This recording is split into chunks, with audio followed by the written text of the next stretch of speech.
Kata apa? Diorang jahat sama orang bang. Diorang mau ambil basikal saya bang. Mau pergi kerja bang. Aku tak pernah tengok muka kau berdua ni. Kau orang ni memang bercuri ni. Kau nak ke mana kau? Ha? Saya tangkap sama dia. Abang jangan gaduh-gaduh bang. Ini harta dunia saja bang. Tapi jangan pukul-pukul lah bang. Memang betul you cakap, tapi ni orang mau curi ni orang, kita kena kasih ajar sama dia. Saya mau hantar dia pergi balai. Tak salah bang, tak salah bang. Betul bang, ini basikal saya bang. Tak boleh, tak boleh. Abang, muka dia nampak saja putih, hati hitam punya orang. Ya, betul.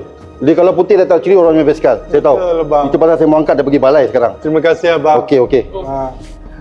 Abang, balai sana ke sini bang? Sana pun ada. Mari. Ini orang mesti mau kena punya.